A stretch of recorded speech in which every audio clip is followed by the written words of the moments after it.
Good morning student. आज का संस्कृत व्याकरण में हमारा विषय है उपपद विभक्तयः। उपपद विभक्ति किसे कहते हैं? जैसा कि आप लोगों को पता है कि हम लोग कारक चिन्हों का प्रयोग करके संस्कृत में अनुवाद करते हैं। जैसे कारक चिन्ह हमारे कर्ता ने कर्म को करण से के द्वारा, संप्रदान के लिए को अपादान से, संबंध काके की रारे री नाने नी, अधिकरण मैं पे पर संबोधन हे अरे ओ, इन चिन्हों का प्रयोग करके हम संस्कृत में अनुवाद करते हैं। परंतु कुछ विभक्तियां ऐसी होती हैं जिसके लिए हमें विशेष विभक्ति का प्रयोग करके अनुवाद करना होता है। उसी के विषय में आज हम लोग चर्चा करेंगे। और उपपद विभक्ति, उपपद विभक्ति के विषय में बताया कि विशेष पदों के योग में विशेष विभक्ति लगाई जाती है, अर्थात उन्हें हम उपपद विभक्ति कहते हैं। अब यह द्वितीय से सप्तमी विभक्ति कुछ शब्द दिए गए हैं जिनका हम अभ्यास करेंगे। उपपद विभक्तय, उपपद विभक्तय, ठीक है। तो देखिए द्वितीय में कौन कौन से शब्द होते हैं। द्वितीय विभक्ति,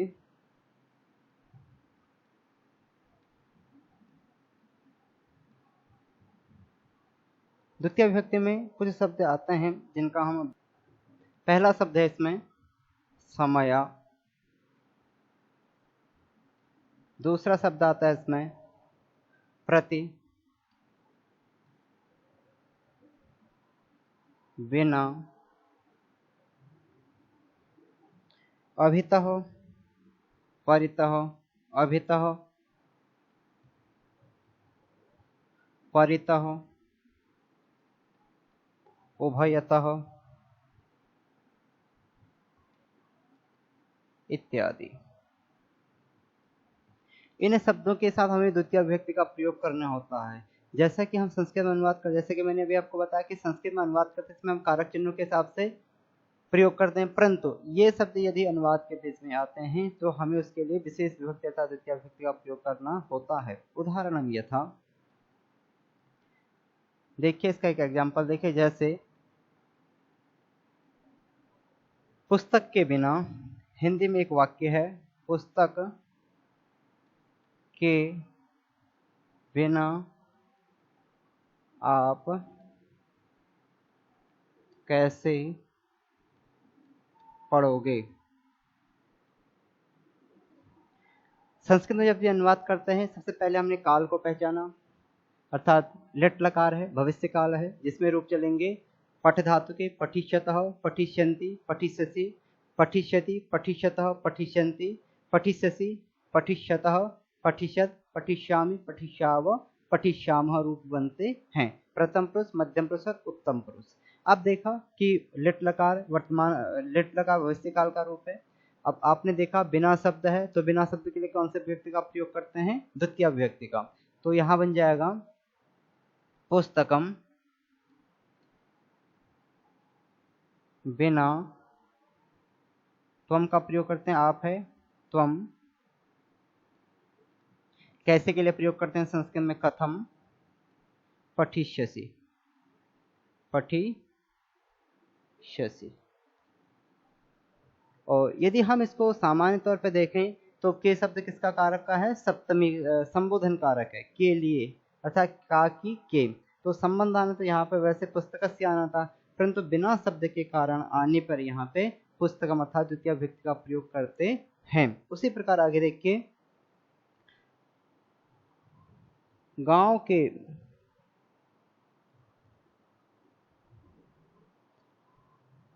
अगला दूसरा देखिए परितः का उदाहरण देखिए कि विद्यालय के चारों ओर,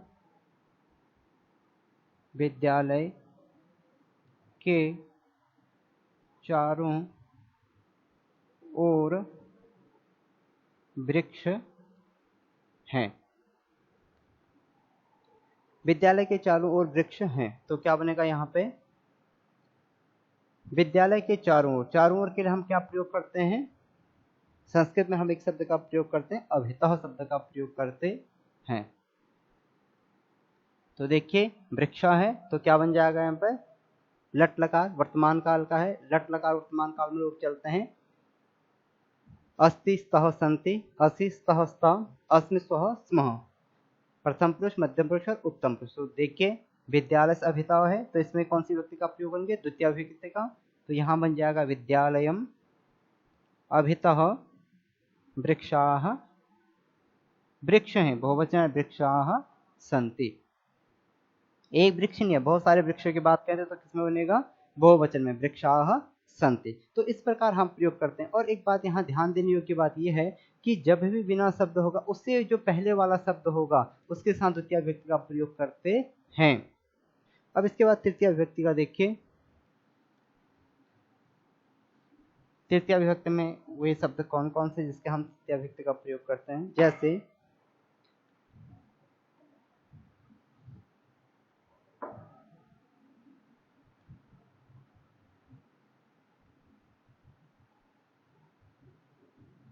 तृतीय विभक्ति का देखिए प्रयोजन के अर्थ में। प्रयोजन का अर्थ होता है कारण, किसी कारण के योग में।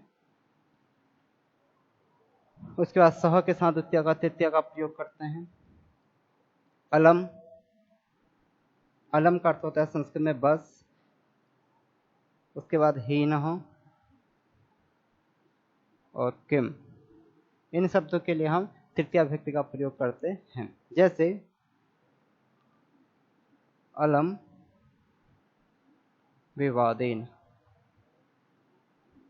आपने देखा कि अलम विवादेन, अलम पहला ही शब्द है तो उसके बाद हमने इसके साथ विवादेन के साथ विवाद करना बंद कीजिए, जिसका अर्थ होता है विवाद करना बंद कीजिए, अलम विवादेन। जैसे इसका अर्थ देखें, श्याम राम के साथ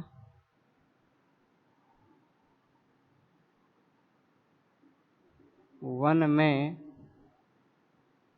जाता है। तो इसका संस्कृत में यदि अनुवाद करते हैं तो क्या बनेगा, वन के साथ जाता है। तो सह का अर्थ होता है के साथ, सह का प्रयोग करते हैं हम साथ के लिए, तो क्या हो जाएगा, श्यामः, सह है इसके लिए प्रयोग कर देंगे सह का प्रयोग, इसमें लग जाएगी तृतीया, रामः रामो रामाः, रामम रामो रामान, रामेण, रामाभ्याम राम है, तो तृतीया में क्या बनता है, रामेण। तो श्यामः रामेण सह वनम गच्छति, गच्छतः अर्थात द्विवचन का है तो गच्छतः शब्द बनता है। उसी प्रकार किम प्रयोजनम, किम प्रयोजनम,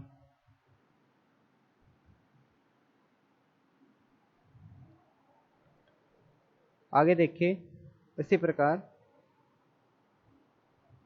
युद्धेन किम, जैसे इसका ले लेंगे युद्धेन किम, किम शब्द है तो युद्धेन में कौन सी विभक्ति लग गई, तृतीया, युद्ध का क्या। उसी प्रकार देखिए हीन से शोभा, एक उदाहरण ले लीजिए यहाँ पे कि विद्यायाः,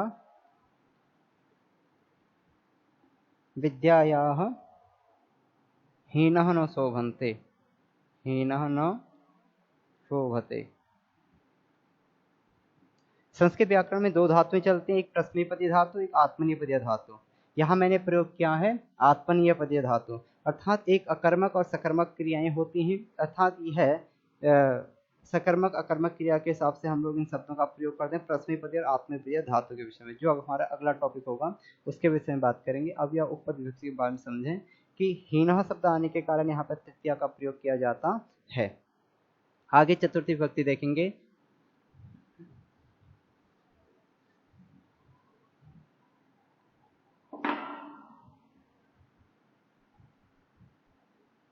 चतुर्थी विभक्ति में जैसे नमः, स्वाहा,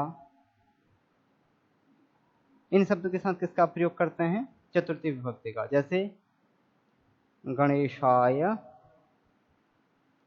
नमः, आप देखेंगे नमः शब्द किसमें बनता है, रामः रामो रामाः, रामम रामो रामान, रामे रामभ्याम रामे ही रामाय, तो उसके यहाँ क्या बनेगा, गणेशाय, गणेशाय नमः, अग्नये स्वाहा इत्यादि शब्द। अर्थात ये शब्द जहाँ पर भी आएंगे, जैसे नमः शब्द हो गया, स्वाहा है, तो इनके साथ किसका प्रयोग करेंगे, चतुर्थी विभक्ति का प्रयोग करते हैं। आगे देखिए पंचमी विभक्ति का देखिए। पंचमी विभक्ति में हम लोग जैसे वही शब्द का प्रयोग करते हैं, वही, वही का अर्थ होता है बाहर, परः, अनंतरम,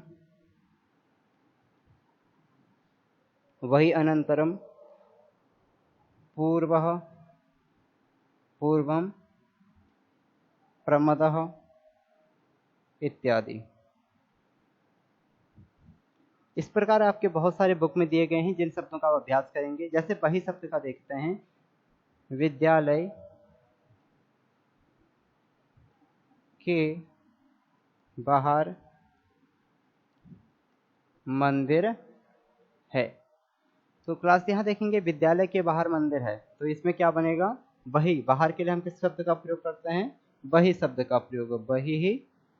तो के शब्द है होने को तो यहाँ पे सप्तमी संबंध कारक होना चाहिए, परंतु बही शब्द आने के कारण यहाँ पे हम पंचमी का प्रयोग करेंगे, तो क्या बन जाएगा, विद्यालयात बही देवालयः अस्ति। आपने देखा कि होने के कारण यहाँ पे पंचमी का प्रयोग होता, संबंध कारक का प्रयोग था, परंतु यहाँ पे बही शब्द होने के कारण पंचमी का प्रयोग किया गया है। कारक चिन्ह तो सप्तमी का है, परंतु इसको हमने नहीं देखते हुए इस शब्द के अनुसार हमने इसमें पंचमी विभक्ति का प्रयोग किया है। वैसे पंचमी का कारक है से, अर्थात विद्यालय से, तो विद्यालय के बाहर मंदिर है। उसी प्रकार देखिए इसमें एक एग्जाम्पल और ले लेते हैं, जैसे सह प्रमद्यता। दूसरा एग्जाम्पल देखते हैं इसका,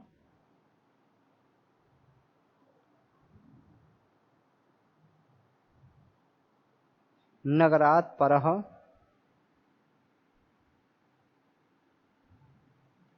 नगरात् परः ग्रामः अस्ति। इस नगर के उस पार भी गांव है। पर का अर्थ होता है उसके बाद भी नगर है, इस गांव के बाद भी दूसरा ग्राम है अर्थात दूसरा गांव है इत्यादि। इस तरह से हम उपपद विभक्तियों का प्रयोग करते हैं। इसके बाद षष्ठी विभक्ति का देखिए, षष्ठी विभक्ति कुछ उदाहरण लिख लेते हैं। षष्ठी विभक्ति, षष्ठी में आप देखेंगे जैसे पृष्ठतः, पृष्ठतः का अर्थ है पीछे, दक्षिणतः, दक्षिणतः, उसके बाद अधः, अधः का अर्थ होता है नीचे, अधः, पूर्वतः अर्थात पहले, पूर्वतः का अर्थ होता है पहले,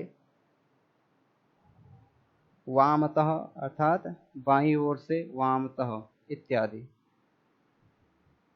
इनका अभ्यास कैसे करते हैं, जैसे पठितः का अर्थ देखिए पृष्ठतः,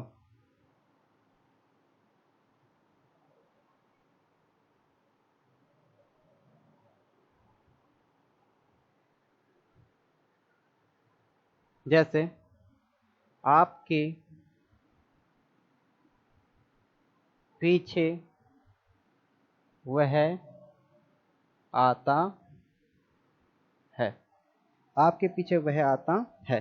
इसका जब अनुवाद करेंगे तो पीछे के लिए हम किसका प्रयोग करेंगे, पृष्ठतः।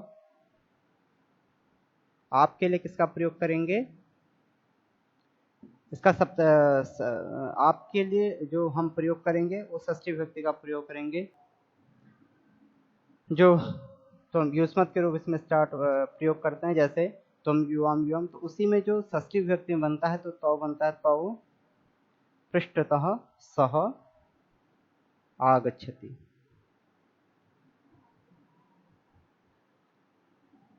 दूसरा एग्जाम्पल देखिए, आपके दक्षिण में क्या है, आप के दक्षिण, आपके दक्षिण दिशा में क्या है। तो इसका यदि अनुवाद करते हैं तो देखिए दक्षिण दिशा के लिए क्या कहते हैं, दक्षिणतः। इसके कारण इसमें हम किसका प्रयोग करेंगे, षष्ठी विभक्ति का प्रयोग करेंगे, तो क्या बन जाएगा, तौ दक्षिणतः का अस्ति। इसी प्रकार अन्य का भी प्रयोग हम लोग करते हैं षष्ठी में। इसके बाद देखिए सप्तमी विभक्ति में देखिए,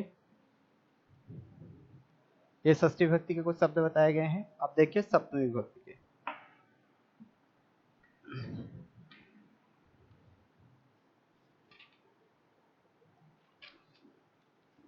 सप्तमी में भी हम इसी तरह शब्दों का प्रयोग करते हैं, जैसे कुशलः, कुशलम,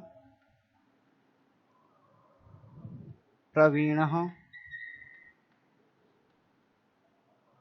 उसके बाद विश्वतः, प्रवीणः, निपुणः भावे,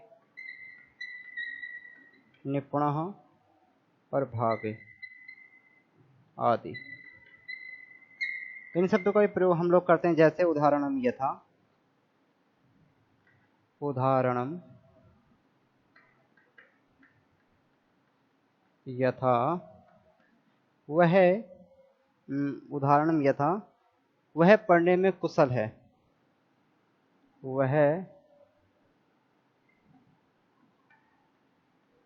पढ़ने में कुशल है। वह पढ़ने में कुशल है, कुशल शब्द है, तो उसमें पढ़ने में शब्द में क्या लगाएंगे हम लोग?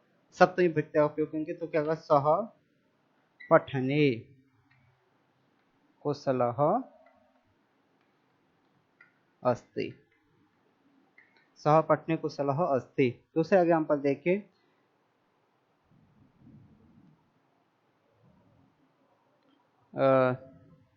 राम युद्ध, राम अध्ययन में निपुण है, राम